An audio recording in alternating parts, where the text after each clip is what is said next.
identify ang mga substances and also by predicting their behavior under sa mga various conditions. Next slide go please.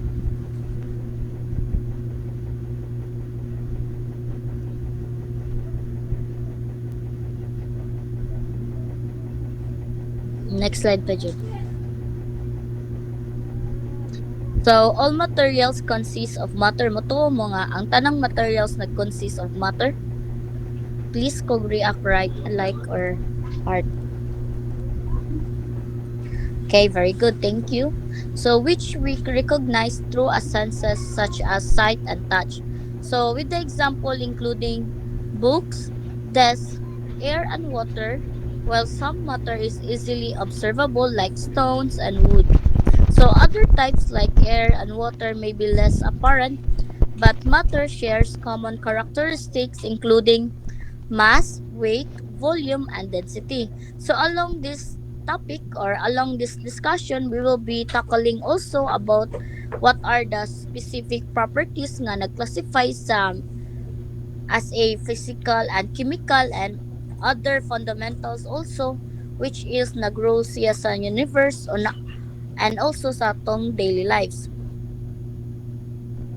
So si books and death and air and water has a matter because they are considered mattered because they are possessed by mass and nag-occupy pud siyag mga spaces.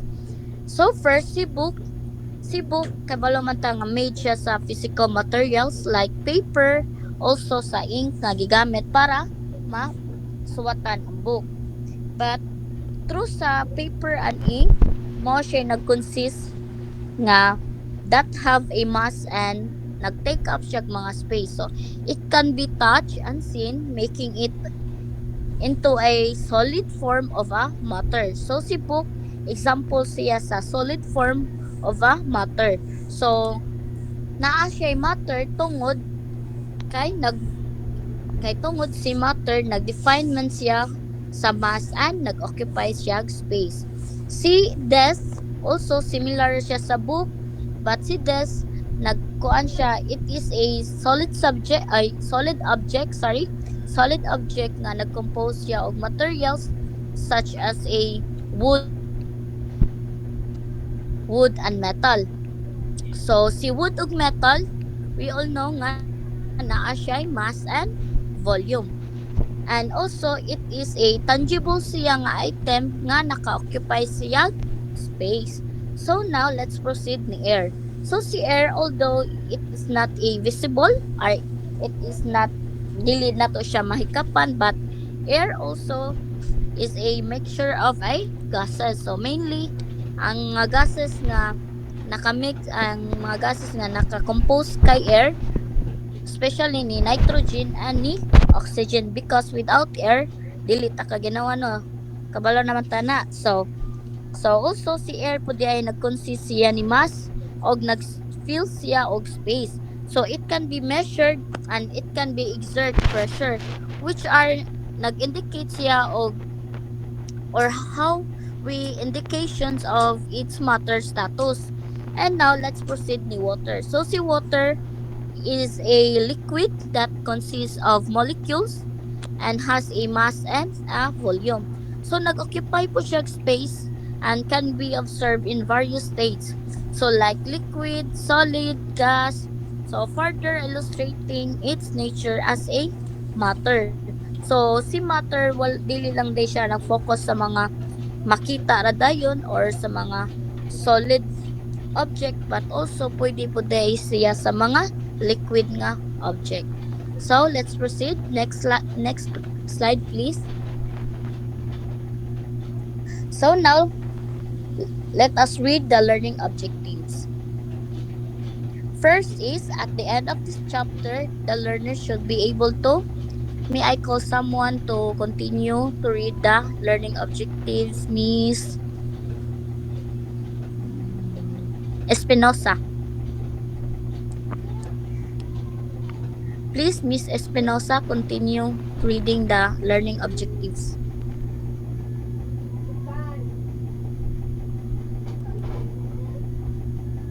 Naara si Rika.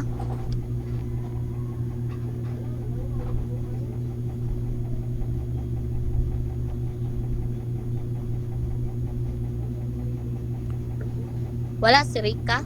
Arita ni Adaro.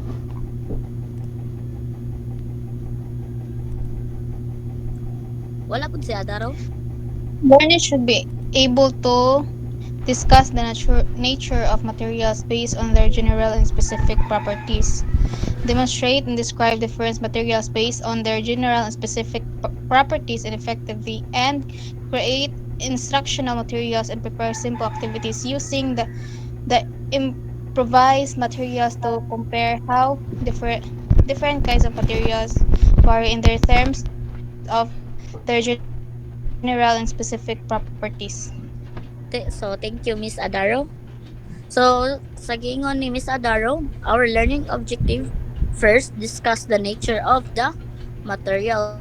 So, in this discussion, we will be tackling about how the nature of materials and what are their general and specific properties.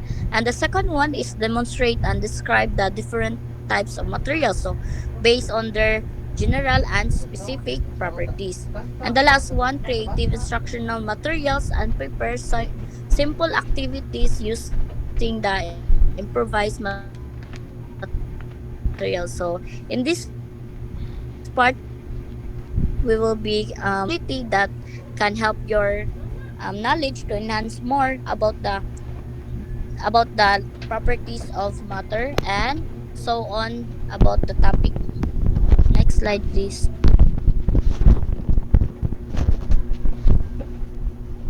So now let's give the floor of Miss Jillian. Okay, at this time, let's wait just a minute. Discuss about mass and weight. Next ko kuya.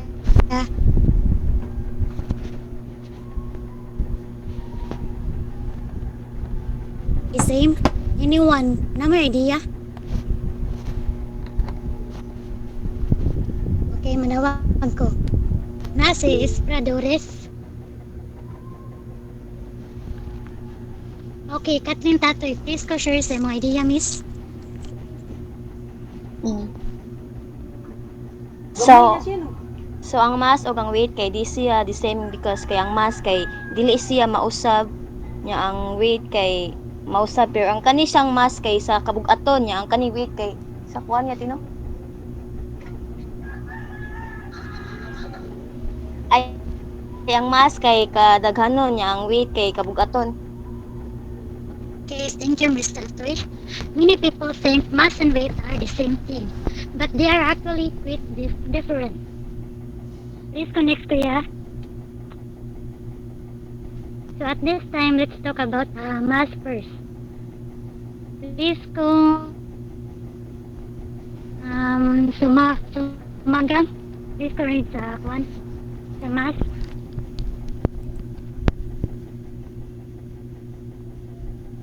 Mass is the yeah.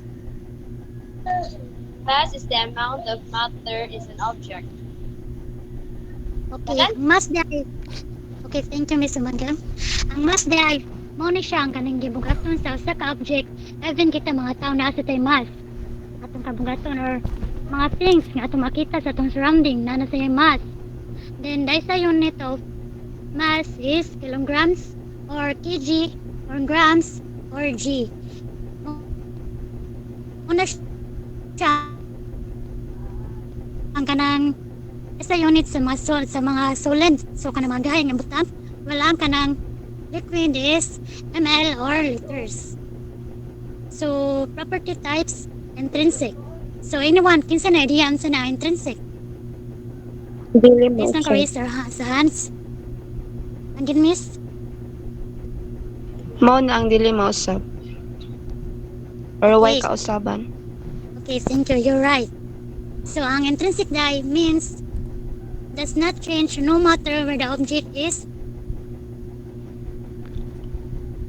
nasa. Well, sa Earth, sa Moon, or even sa space. Ang usa ka butang or gaton sa usa ka butang is Did you mo change.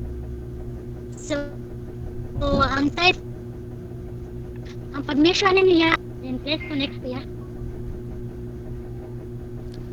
So, ma-provide ko example sa kung sa mass. So, what nakay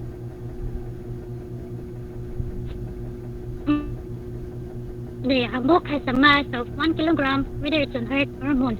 So, ato butang ang kanang ang libro dili sa Earth is ang kanyang kilogram is 1 or 1,000 grams. If mo ato siya sa Moon, mausa ba yung kanang yung mass? Anyone? Mausa ba yung mass?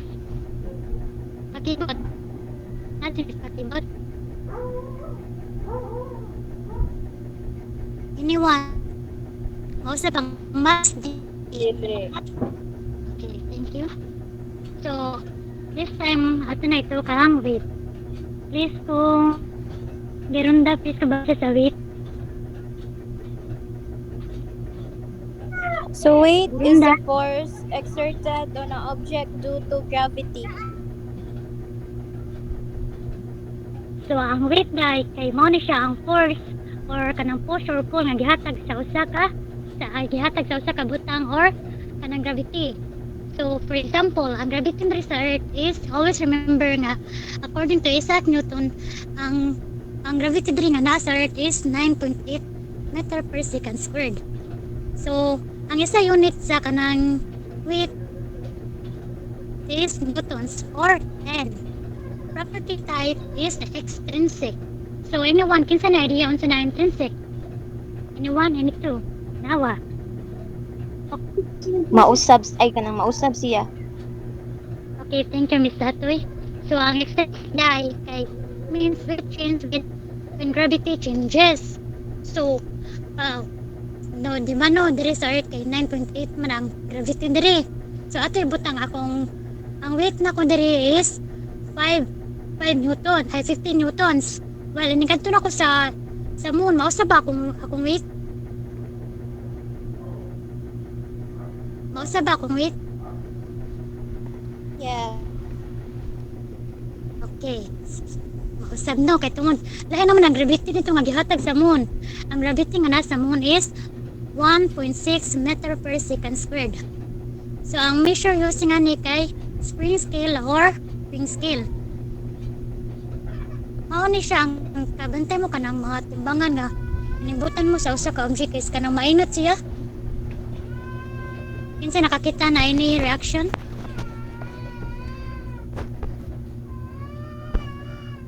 Okay, thank you. So, please connect kuya. Okay, ang formula ay kay W equals mass times gravitational acceleration. So, ang W is weight and newtons per N. Then, ang M kay mass or kilograms or grams. Well, ang gravity, mao ni siya ang katong gravity nga gi-provide sa usa ka lugar. So, naaramoy ka ng question about ani sa formula. Okay, wala ra. So this next kuya. Okay, nako example dire. Situation 1, kini siya kay sa Earth problem na siya. Anna has a mass of 50 kg. She wants to know her weight on Earth. So first ana para inyo ikuan inyo jud identify bitaw kung unsay kanang gipangita sa problem. So para ninyo if ikuan ko ninyo i-analyze ko na unsay gipangita sa problem. Kahayagan. Yes, kahayagan. Kuandam, weight niya. Okay. So, para inyo dyan makuha bito sa inyong mind, dapat inyo pa na ikanang i-provide ang given. So, ang mass niya kay 50 kg. So, inyo ikuan. Then, always remember ha, nga ang gravity sa Earth, kay nga no 9.8 meter per second squared. So, syempre, ang weight kay question mark pa na siya, kay mao pa man natin pangitaon. So, to find ka na, para makita na to kung pila yung weight niya na sa Earth. So, ato i-times ang 50 kilogram ug ang 9.8 meter per second squared or ang mass times gravitational acceleration. So equals, please connect kuya para makita ang result. Okay, try ko na ninyo solve dira. I-times ko ninyo ang 50 times 9.8 meter per second squared. Ang result na niya is 490. Sakto ba ko? Kuha. Okay. So, ibunga, base mo, tanong mo na kula, miss, unsa man ang n? Base mo na mo, miss, unsa man ang n, miss? So, ang kanang n is, mao na siya ang symbol sa weight, which is ang newtons. Nakagets ra? Reaction, please. Okay, thank you. So, please connect, kuya.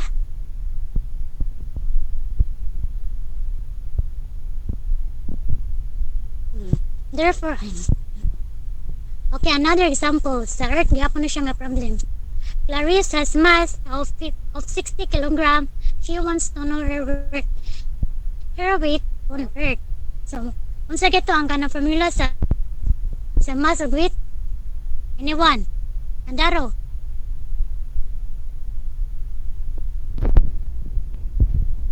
Okay, batuon? Please batuon? Katong ganin mo. So, Oh. weight equals mass times the gravity acceleration niya. Okay, good, good. So, kanano? First kami unsay ito itong buhaton. So, identify the given no para makuha na ito kung unsay gipangita sa problem. So, W.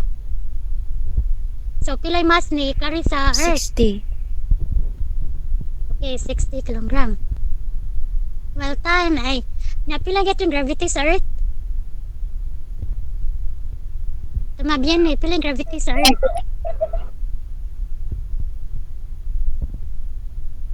Anyone? 9.9.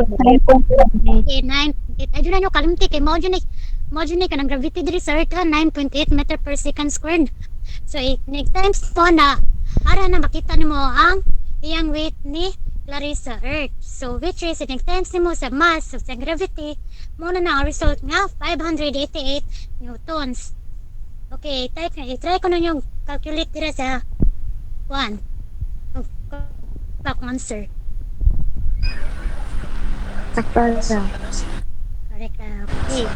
So, percentage ako. So, kumain na ito.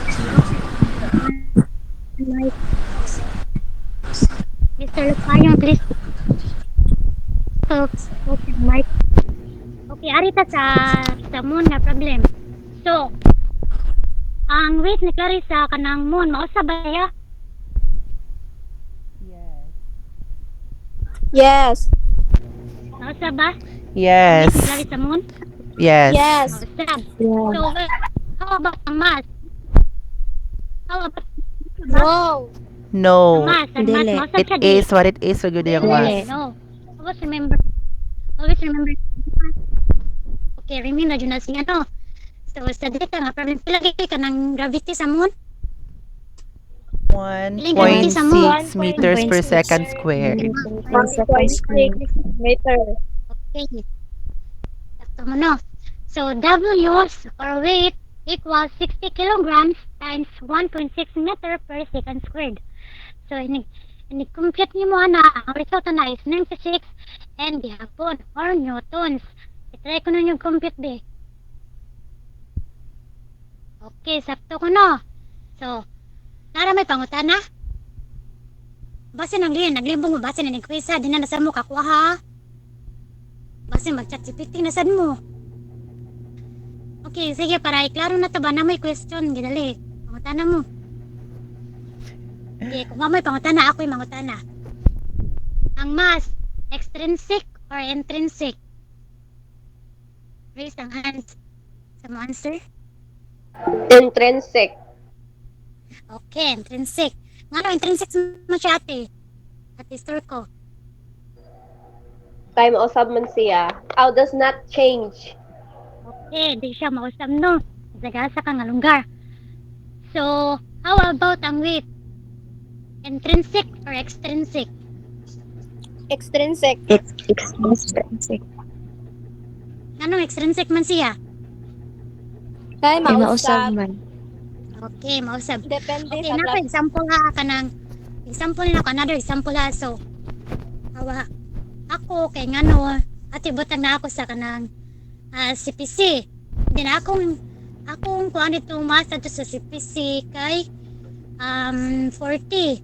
Kanya kung muadto ko sa kanang muadto ko sa kung muadto ko sa Manila, like nga na, mausab akong mas. Dili, ma'am. Okay, dili. Wala akong motive ako kaya di akong mas ari akong mas sa CPC is 40 gihapon no. If muadto ko sa moon, mausab akong mas.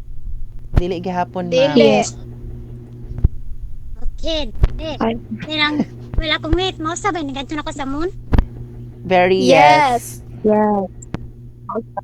Okay, so nakasabot na tanan no, wala na may kuan no. Okay, another question. Last two question. Unsa sa unit sa mass? Sa unit sa mass? Kilograms. Kilograms or? Grams. Okay. How about sa weight? Unsa sa unit sa weight? Neutron. Newton. Okay, so wala na siya, no? Okay, thank you everyone. Let's proceed to the next reporter.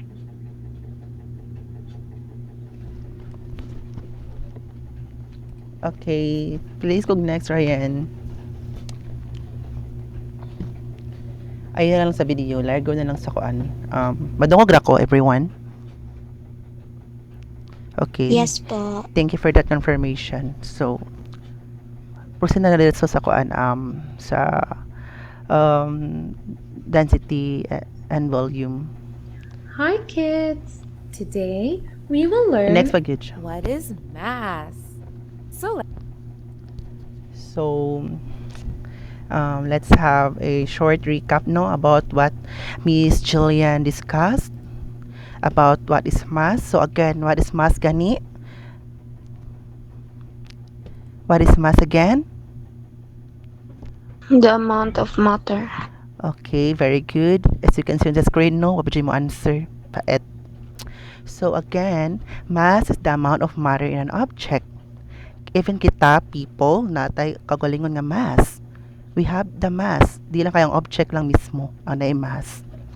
So, the units as what Miss Jillian discussed or mentioned, no, we have here the grams or the acronyms letter G. Gamay nga G, not the big one but the smallest one. And also we have here the kilograms or the kg. Dili kg ha, kg. Now, to measure your mass, you have this tool on you gyud. Di siya pwede nga wala. Dili ka pwede mag-predict sa imong kagalingong mass because we have a corresponding mass sa toa. So, ang gamit ani, ang tool nga gamiton ani rather is the balance or the scale. So gi-mention na to ni Miss Jillian kung unsa ang kanang scale, unsa na siya nga balance. So di na lang ko siya dugayon. Unsa connection ani sa volume and density? Ato na yung babuan later on. So palihog next, Mr. Ryan.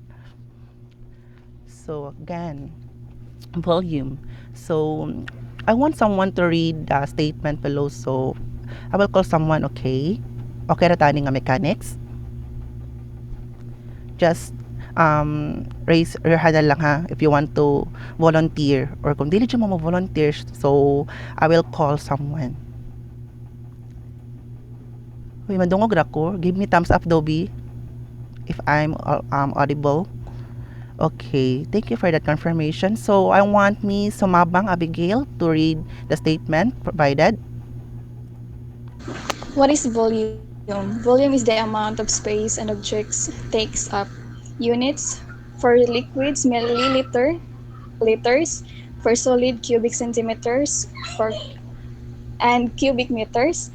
Tool use, graduated cylinder for liquids, and then roller for regular solids. Thank you so much for that, Miss. So volume is the amount of space an object takes up. So for liquids, we have this milliliters or ml. So liters and or letter L. So I know familiar mo ani nga mga units because we even encounter this in real life situation, no? Like sa kanang mga water like sa tubig, lapit palit ta o kanang tubig sa 7-Eleven, mo na siya ang conversion or the units itself. Now, for solids, we have these cubic centimeters or the cm Ni3 sa baba sa taas, and we have the cubic meters or the m3. So, let's focus on the liter or the solid liquids rather. Okay, since volume can determine if why an object still floating on the surface or it will sink. So, kani siyang properties of matter will answer your questions or your clarifications when it comes to that matter. So, upon measuring this volume, you need this tool, no? As what Ma'am Sumabang mentioned. So, we have here the graduated cylinder for liquids. Kaning nasa kilig, kaning nasa images below. Mo na siya ang mga graduated cylinder, ha? And this tool, usually used in the science lab. If ever naka-encounter money, just thumbs up. Just raise your, just give a thumbs up for that confirmation. If naka-encounter mo ginani bitong tool during sa inyong elementary days, if not, then loy kay mo. Charis, bitaw na siya, na-introduce siya sa elementary days na to. And I was the one who experienced on how to use it and how to take measurement sa kaning tool. And for regular solids, we have ruler. Natay rulers, no? Dili na siya pang margin, ha, not just only for creating or forming the margins of your bond papers, but measurement po na siya. Sa inyo makita ana sa kanang yung ruler nga na mga specific numbers diha. So that's the measurement. And that tool is used to measure the solid on how solid object if kuha ka og volume or mo check ka if what's the volume of that object. So am I clear? Okay, thank you. Play kog next, sir. Now, for example, to get the volume of an object, for liquid. Now, I have a glass of water here as an example, no? So, the formula that we're using is this one. Actually, to get the volume of an object, magdepende siya sa formula, ha, but kani lang siya nga common nga formula ko i-use niyo is because kung ako to siya elaborate tanan, mabtan tag 20 hours, and it wasn't covered to our time na gyud, no? So kani volume, the formula that we're going to use is, makita naman siguro niyo sa screen. So volume is equals to, kaning V is the volume initial minus, or you need to subtract to its volume nga final volume rather. So for example, I have here this glass that I am presenting to you is nag-consist ni siya og 10 ml. Predict lang ni siya, ha, dili siya example lang man siya. So basta example na siya. And I have here an object which is the bato or the stone. Tinanan na siya specific mass niya, ha. Tinanan siya yung mass, pero later on ato na siyang makuantak ko. So kung ako i-drop ang stone diri sa akong glass, so mausab ang iyang surface, no, ang iyang level sa iyang water, but still napun-an na to siya is because due to the object nga nag-sink sa kanang water, sa kanang glass, which is katong bato, no, katong object nga stone. Now ang naad nga ml sa katong 10 ml ang initial volume sa kaninga object is 4, so 14 ml na. So in order to calculate the final volume of an object or the surface, you need to subtract, so 10 ml minus 14 ml, so the answer will be 4 ml or 4 cubic meters, 4 cm then 3. Or pwede mo mag-lisod, you just put 4 ml na lang para diligin mo wrong. Guys, maura na sila, it is what it is again na sila, but ang ilang units is same ra. Okay? Do you get me? Do you understand? Unsa pag get sa volume? Sa volume na ha? Sige. Now, let's go. Let's move forward to the density. So, I want kasi mo read Morata Trisha to read the statement provided in the screen. Miss Morata, are you there? Hello? Madungo pa ba ko? Wala si Miss Morata? Okay. Kisa mo ganan mo ano read. Miss Matugas. What is density? Density is how much mass is packed into a certain volume. Okay. Formula. Density. Ay, mara to. Sige lang, continue. Formula. Density equals mass divided by volume. Okay. So, density is how much mass is packed in a certain volume. So, sa akong example ganina katong stone, katong baton no. Ay sa man ako example diri. Or kanila lang kaning pugong, this object has its corresponding mass. No? And kung ako na siya itagak diri, ana same goes by sa akong gibuhat sa bato, makalculate nimo dito o ma-formulate nimo dito kung pila ang iyang exact volume. So now, density is referring to the mass of an object and reason out if why an object sink or why an object will float on the surface of the water. So now, the formula to get that, to get the answer, we have here the density is equals to mass divided by volume itself. No? So, without that formula, dili ka compute o dili nimo ma-calculate ang density sa object. O dili ka reason why, dili ka reason out if dilutaw ba na siya or dili ka kaingon ana. So, ang physically or visually makita nimo nga nalutaw or nilutaw or nalunod ang usa ka object, but you cannot explain that in science matter without using this formula. So magamit jud tani nga formula every time ha. So the units to get to introduce or to highlight the density is here. We have the grams per cubic centimeter or grams per cubic meter or kilograms per liter or kg per liter. So palikog next.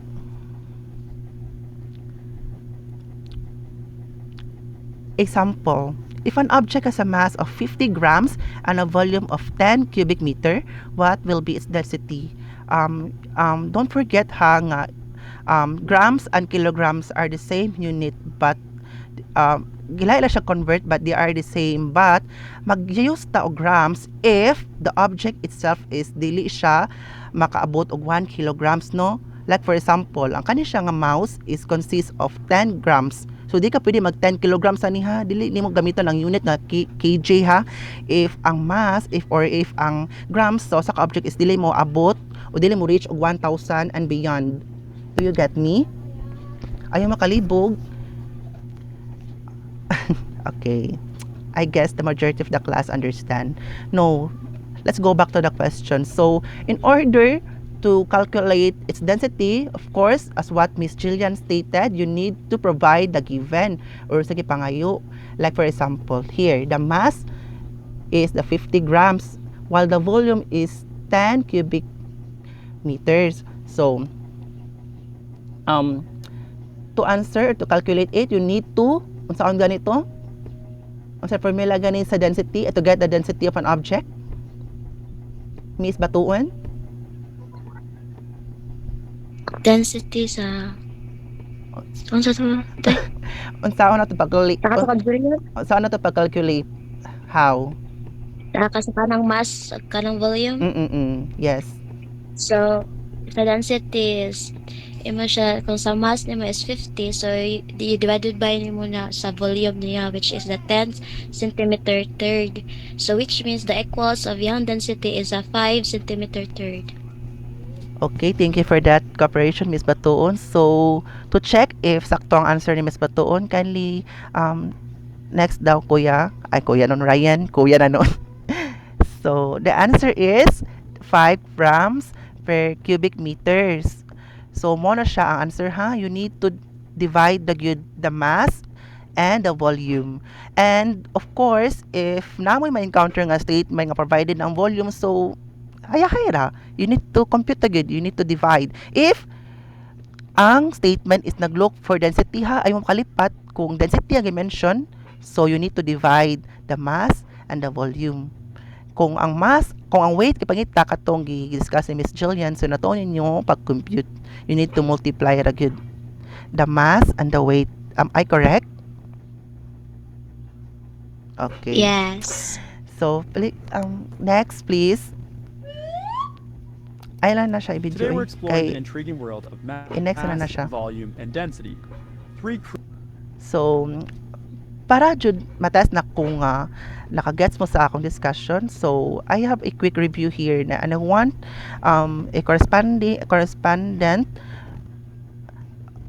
in terms of this review. Of course, gusto po ako na mag-answer ni. So, first, data question diri number 1, what tool would you use to measure the volume of liquid? So, Miss Sumagang, can you answer this quick review?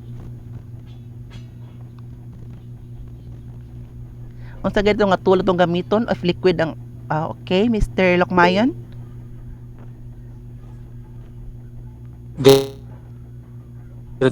What?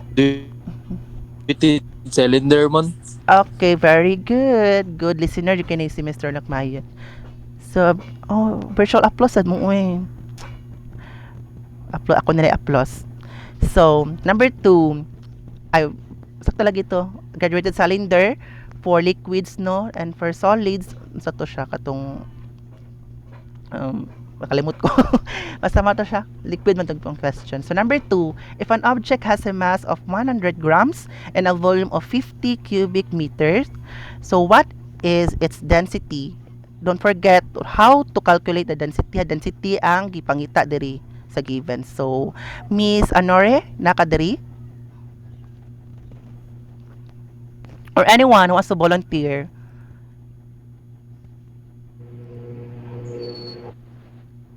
Okay, Miss Garunda. Kuan. Sige, say kuan. Big meter. Pila day?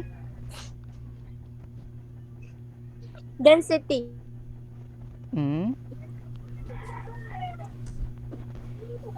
Choppy lagi ka sa kuo or madungog ra ba si Miss Garunda dili? Or ako ra di ka dungog niya?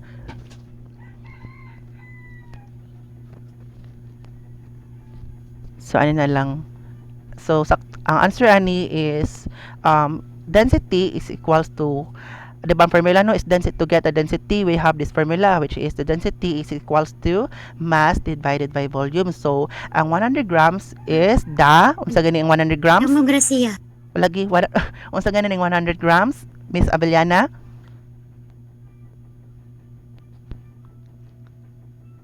Ano na siya mo tingog? Mana siya Mass. Okay, very good. How about the 50 cubic meter? Mao na siyang mass. Si mass. The volume. Volume ni siya, day. Volume na ha, na volume of pagani. So, you need to divide the mass and the volume. So, the answer is 2 grams per cubic meters. Yes, that's right, mga children. Now, number 3, why does oil float on water? Ako lang answer ni. Play kog next, Ryan. Or you have ideas ba? Why does oil float on water? Again ha, reminders. Himusgahan si oil. Yes, very good. So, because oil floats on water because it is less dense than water. No? So, the density determines whether a substance will sink or float. Now, since kabalon mo no, sa atong understanding palandaan nga ang mantika, oil or sa padadiha or gas, imo siya iabo sa tubig or sa surface sa water, dili lagud siya mag-sink. Instead, magluto-luto lagud na siya. Mo siya gitawag nila nga oil spill, di ba? Kay tungod kay kung gaan gani ang usa ka object or usa ka butang dili gyud na siya molunod. Na how about kaning kuan, how about sa ship?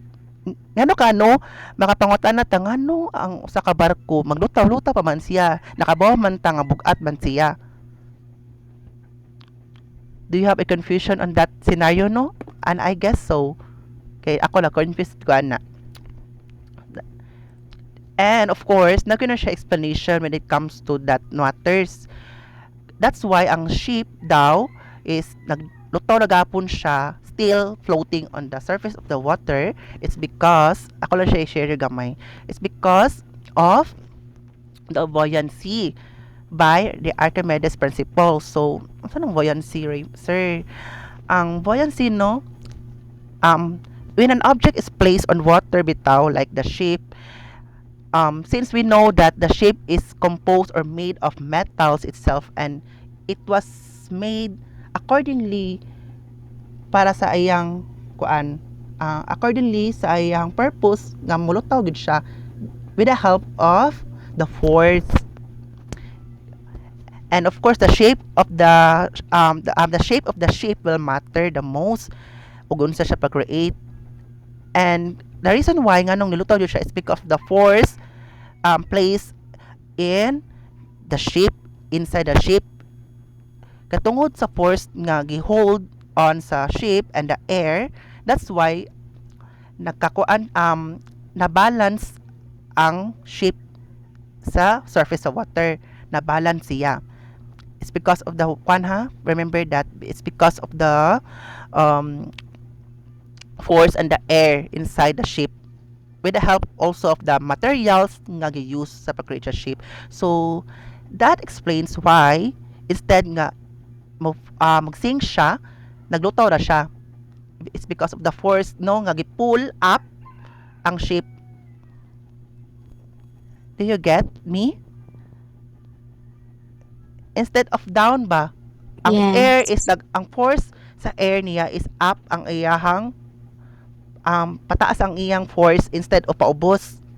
So tungo na siya sa hangin nga nagpundok sa ilalom sa ship and how the ship is made of. So that explains why the ship is still floating instead of sinking. But malunod na ganun ang ship, no, kay tungod due to the following reasons. Una, mabuslot ang iyang surface, mabuslot ang iyang atong surroundings, og maiguan jud siya sa katong same sa Titanic, naigo sa katong iceberg manguro to, if I'm not mistaken, naigo o nabuslot jud ang iyang surroundings. So nakasud ang water, ang air nga nag-hold on sa surroundings sa ship is nanggawas. So that will explains why ngano nagsink ang Titanic. So I think mao na siya. Hello, next, Ryan. Okay. To welcome you to the next topic, no, about the properties of matter, may I welcome again Miss Ruthie Amores to continue the discussion. Thank you so much for listening.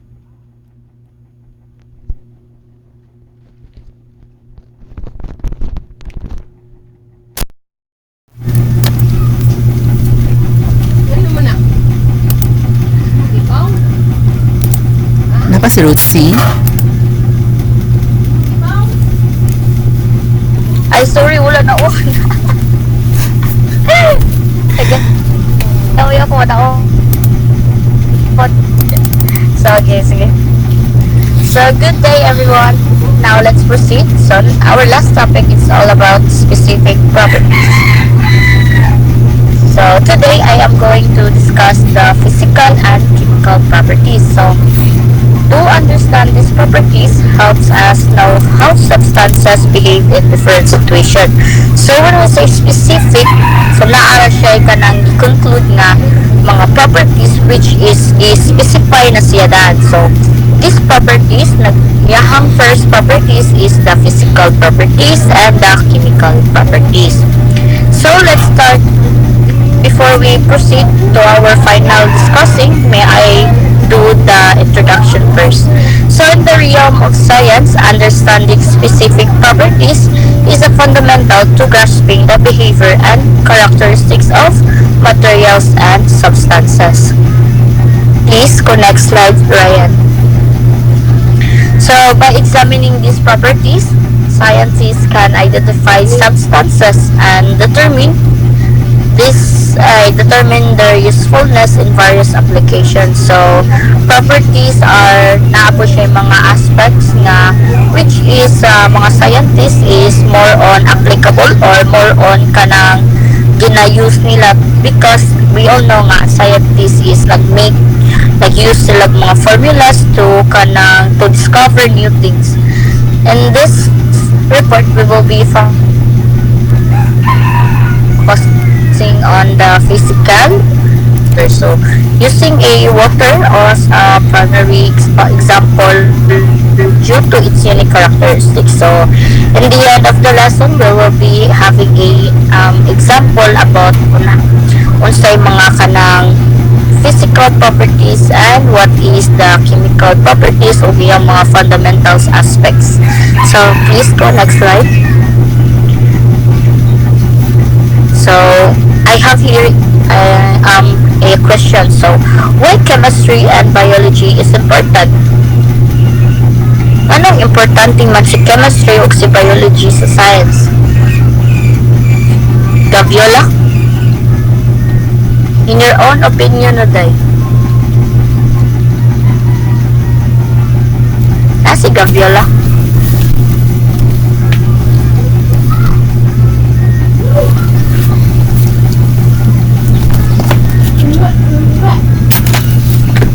So, wala. Way mo tubag. Okay. Let's proceed.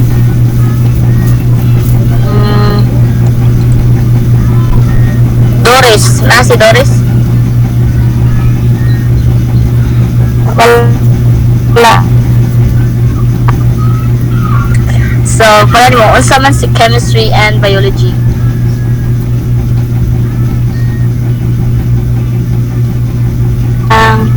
Come on. Okay. Ikaw na ba? Your own word, Rodriguez.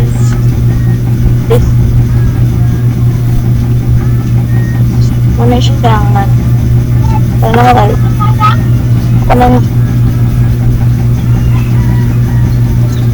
Ay, basta.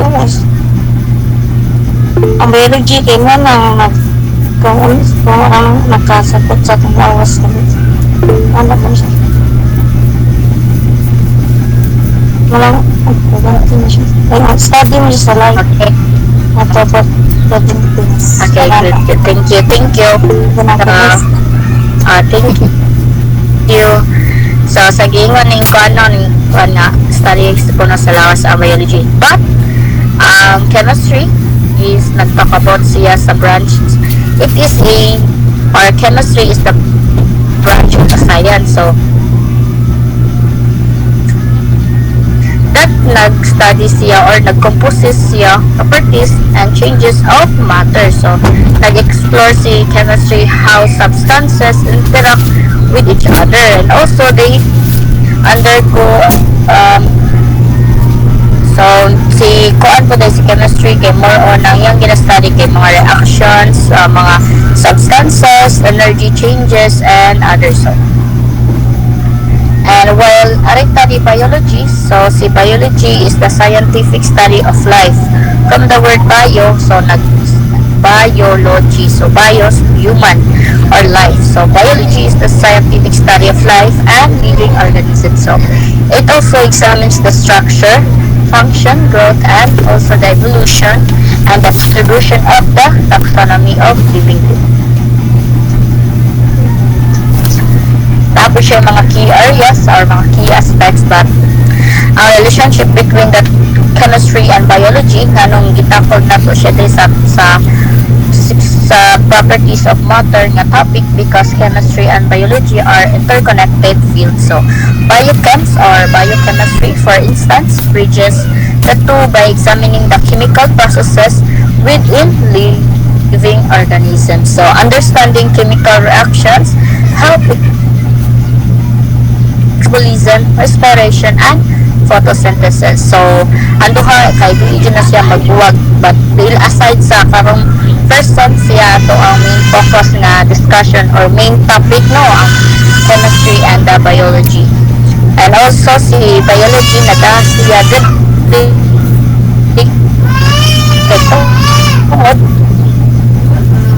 chemical processes like sa mga metabolism,